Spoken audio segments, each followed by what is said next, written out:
Bagaimana jika seorang agen rahasia dikirim untuk membongkar Islam, tapi justru malah jatuh cinta pada Islam itu sendiri? Ia menyamar sebagai muslim, mengenakan kopiah, belajar sholat, bahkan mengaji, bukan untuk mencari hidayah, tapi untuk menghancurkan dari dalam. Akan tetapi, sesuatu pun telah terjadi padanya, sesuatu yang tak pernah ia perkirakan sebelumnya. Latar belakang dan misi rahasia. Di balik tirai ketegangan politik dan prasangka terhadap Islam yang mengakar kuat di sebagian wilayah Eropa, sebuah proyek rahasia dijalankan secara senyap. Bukan operasi militer, bukan pula investigasi narkoba, melainkan infiltrasi ke dalam komunitas muslim atas nama keamanan nasional. Proyek itu diberi nama Silent Crescent. Daniel, seorang analis sosial sekaligus agen intelijen dari lembaga anti-radikalisasi pemerintah, terpilih untuk misi yang tak biasa, menyamar jadi muslim.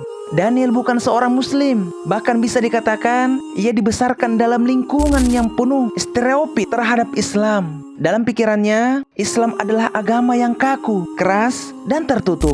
Maka ketika diberi tugas untuk menjadi salah satu dari mereka, ia menganggap ini sebagai tantangan intelektual sekaligus peluang karir. Ia tak menyadari bahwa keputusan ini akan mengubah seluruh hidupnya. Tugasnya sederhana, namun dalam, berbaur, mengamati, mencatat, dan melaporkan. Ia harus hidup layaknya mualaf, dari mempelajari tata cara wudhu, menghafal surah-surah pendek, hingga menyelami pergaulan umat muslim di komunitas lokal. Semuanya atas dasar penyamaran. Atasan Daniel berkata, kalau kau bisa memahami keyakinan mereka dari dalam, kita bisa mencegah ekstremisme sebelum tumbuh. Daniel mulai mengenakan pakaian muslim. Ia datang ke masjid setiap Jumat, menyimak khutbah, dan ikut serta dalam diskusi keislaman. Tapi yang ia dapati bukan kemarahan atau fanatisme, melainkan kehangatan dan keterbukaan. Namun, tugas ini bukan tanpa resiko. Sekecil apapun kecurigaan dari komunitas muslim bisa membuatnya diusir, atau lebih buruk, diungkap ke publik sebagai penyusup. Maka, Daniel harus bermain peran dengan sempurna. Tapi yang tidak ia perhitungkan adalah bagaimana peran itu perlahan mulai terasa nyata. Ada sesuatu dalam bacaan Al-Quran, dalam sujud yang panjang, yang mulai menumbuhkan rasa damai, rasa yang belum pernah ia kenal. Dan saat itulah, tembok antar penyamaran dan pencarian mulai runtuh perlahan. Proses menyamar dan mulai terbuka.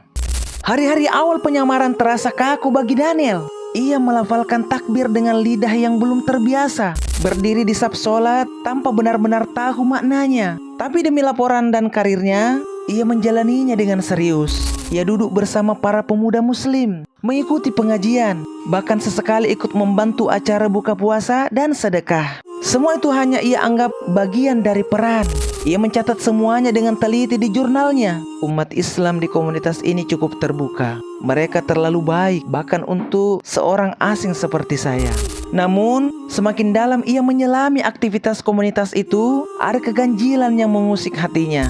Kenapa mereka bisa begitu tenang dalam sholat? Kenapa ada sinar damai di wajah para lelaki yang baru saja selesai sujud? Kenapa di tengah dunia yang kacau dan bising, mereka justru seolah menemukan kedamaian di atas sajadah? Daniel mulai membaca Al-Quran, bukan untuk mengkritisi, tapi karena rasa penasaran. Ia membuka lembar demi lembar terjemahan, awalnya dengan skeptis. Tapi ia dikejutkan dengan keindahan bahasanya. Ada ketegasan, tapi penuh kelembutan. Ada larangan, tapi disertai hikmah. Ia membaca surah Al-Ikhlas, dan tanpa disadari, ia mengulanginya. Bukan karena harus, tapi karena ingin. Katakanlah, dialah Allah yang Maha Esa. Pada malam-malam berikutnya, ia mulai bangun sendiri. Bukan karena alarm, tapi karena hatinya seperti ditarik. Ia mencoba sholat malam, yang katanya adalah amalan orang-orang beriman. Dalam gelap dan sepi, ia berdiri, ruku, dan sujud. Dan ketika sujud itu berlangsung lama, entah kenapa, air matanya mengalir. Di satu sesi kajian, seorang ustadz berkata, kadang orang berpura-pura jadi muslim, tapi Allah bukakan hatinya melebihi mereka yang dilahirkan dalam Islam. Kalimat itu seperti panah, menembus dinding dalam jiwanya. Ia merasa seolah kalimat itu ditunjukkan langsung padanya. Rasa bersalah mulai muncul. Apakah pantas ia menyusup ke komunitas ini? Apakah pantas ia menyamar hanya untuk mengamati? Sementara yang ia amati justru menunjukkan wajah Islam yang berbeda dari yang ia bayangkan selama ini. Dan titik ini, penyamarannya bukan lagi tentang mengumpulkan data. Ia mulai menyadari, ia sedang diproses oleh sesuatu yang lebih besar. Tapi tunggu dulu, apakah ini benar? Di suatu malam yang mendung, Daniel duduk sendiri di apartemennya. Layar laptop menyala, menampilkan dokumen laporan rahasia yang harus ia kirim ke pusat dalam waktu kurang dari 24 jam. Tapi kali ini, tangannya gemetar, hatinya berontak. Ia membaca kembali semua catatan yang telah ia tulis tentang komunitas muslim yang katanya berpotensi radikal. Tapi dalam benaknya, ia tahu semuanya kini terasa seperti kebohongan. Setiap baris laporan terasa seperti mengkhianati hati nuraninya sendiri. Tapi tunggu dulu, bisiknya lirih. Apakah ini benar? Apakah saya sedang menjalankan tugas negara? Atau sedang melawan suara hati saya sendiri? Daniel terdiam lama, menoleh ke sudut ruangan, ke sebuah mushaf Al-Quran kecil yang dulu hanya dibeli untuk tampil meyakinkan sebagai muallaf. Sekarang, kitab itu bukan sekedar properti penyamaran. Ia mulai membacanya setiap malam, diam-diam, tanpa laporan. Setiap ayat seperti berbicara langsung kepadanya. Di tengah kegalauan, ia mendengar azan berkumandang dari masjid di seberang jalan. Suara yang dulu hanya ia dengarkan sebagai bagian dari penyamaran, kini terasa memanggil, bukan hanya ke telinga, tapi ke dalam dadanya. Ia mengenang kembali bagaimana anak-anak kecil di masjid menyapanya dengan senyum, bagaimana imam tua mendoakannya, dan bagaimana seorang remaja membisikinya seusai sholat. Bang, kalau kau sungguh-sungguh ingin jadi muslim, jangan takut, Allah akan tuntun pelan-pelan.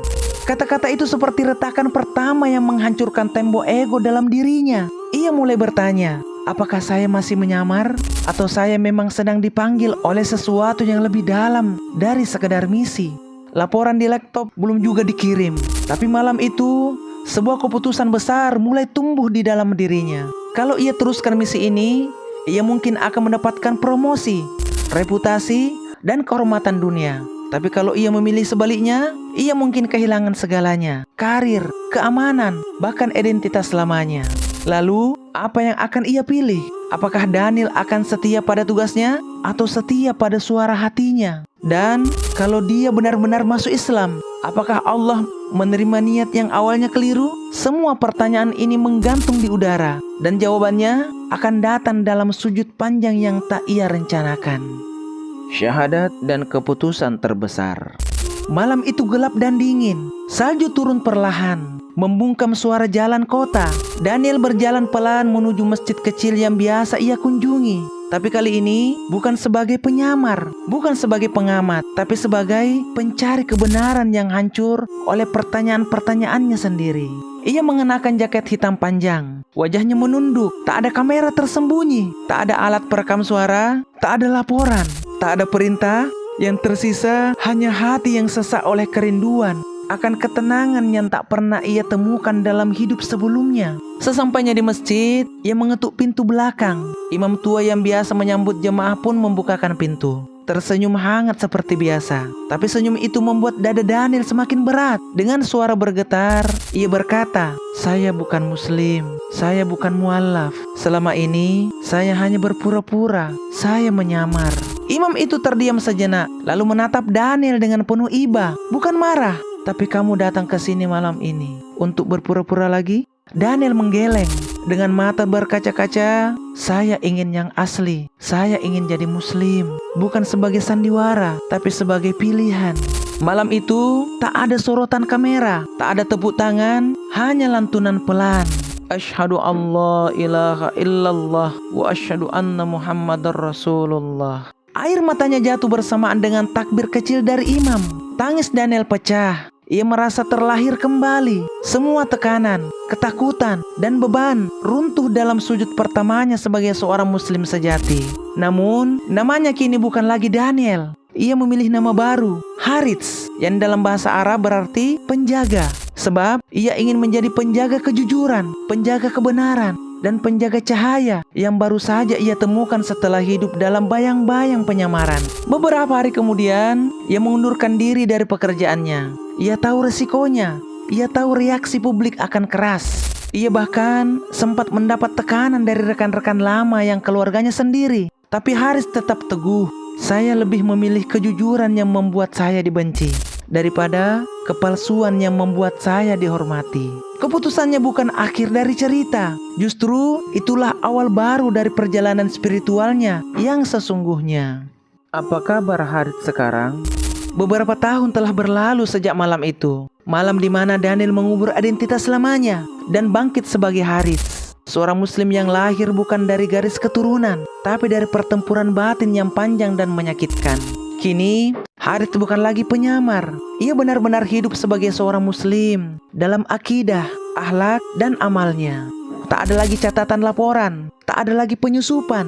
Yang tersisa hanyalah semangat untuk memperkenalkan Islam. Bukan dengan debat, bukan pula dengan kemarahan, melainkan dengan keterbukaan dan kelembutan yang dulu ia saksikan sendiri saat masih menjadi pengamat dari balik topeng. Haris kini tinggal di sebuah kota kecil di Belgia. Ia mengajar kelas pengantar Islam untuk non-muslim yang penasaran dan secara aktif terlibat dalam forum antar agama dan program deradikalisasi Islamofobia. Ironisnya, dulu ia datang dengan niat menumpas radikalisme, tapi sekarang ia menjadi jembatan antara ketakutan dan pemahaman. Ia juga menulis sebuah buku yang sempat mengguncang media Eropa, When I Pretended to be Muslim, I Informed Myself. Sebuah autobiografi penuh kejujuran yang membuka banyak mata bahwa Islam bukan seperti yang dibayangkan kebanyakan orang barat. Buku itu menjadi bestseller di kalangan pemuda pencari spiritualitas, bahkan diterjemahkan ke dalam 6 bahasa termasuk Indonesia. Dalam sebuah wawancara televisi, Haris ditanya, "Apakah Anda menyesal telah menyamar?" Ia tersenyum lalu menjawab, "Tidak. Karena ternyata saya tidak sedang menyamar jadi muslim, tapi Allah sedang menyamar hidayah dalam penyamaran saya." Kini Haris hidup bersama istrinya, seorang mu'allafah keturunan Turki, dan 2 anak mereka yang mulai tumbuh dalam suasana Islam yang damai dan penuh ilmu. Ia sering berkata pada murid-muridnya, Islam bukan agama yang keras, tapi ia akan terasa keras bagi hati yang tertutup. Dan saya dulu salah satu dari hati itu. Hidupnya berubah total. Dari seorang yang dulu berdiri di balik kecurigaan, kini ia berdiri di mimbar kecil masjid, mengajarkan tauhid dengan cinta, bukan dengan kebencian. Penutup dan pertanyaan membelah opini. Kisah Haris bukanlah kisah biasa. Ia tidak menemukan Islam di masjid karena panggilan hati. Ia menemukannya saat berpura-pura, saat mengenakan identitas yang bukan miliknya, dan saat hatinya awalnya dipenuhi prasangka. Lalu muncul pertanyaan besar, apakah seseorang yang masuk Islam karena penyamaran bisa diterima sebagai muslim sejati? Apakah niat awal yang keliru membatalkan ketulusan yang datang kemudian? Beberapa orang mungkin berkata, kalau awalnya bohong, bagaimana mungkin bisa menjadi kebenaran? Sementara yang lain akan berkata, hidayah itu bukan soal bagaimana engkau datang, tapi bagaimana engkau memilih untuk tetap tinggal. Banyak ulama menyampaikan bahwa hidayah Allah bisa datang lewat jalan yang paling tak terduga. Kadang lewat luka, kadang lewat mimpi, kadang lewat pencarian.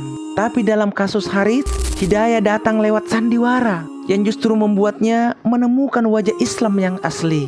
Kini Haris hidup tenang, tapi perjuangannya belum selesai. Ia tetap berdakwah dengan caranya sendiri, menghadirkan Islam yang bersinar melalui akhlak, ilmu, dan kasih sayang. Karena baginya, dakwah terbaik adalah ketika seseorang bertanya, "Mengapa kamu tenang?" Lalu kamu menjawab, "Karena aku muslim." Dan kini, kami membalikkan pertanyaan besar itu kepadamu. Sahabat jejak abadi yang dirahmati Allah, bagaimana menurutmu? Apakah masuk Islam karena penyamaran tetap sah sebagai iman yang murni? Atau harus dinilai dari niat awal yang tak salah sejak permulaan? Tuliskan pendapatmu di kolom komentar.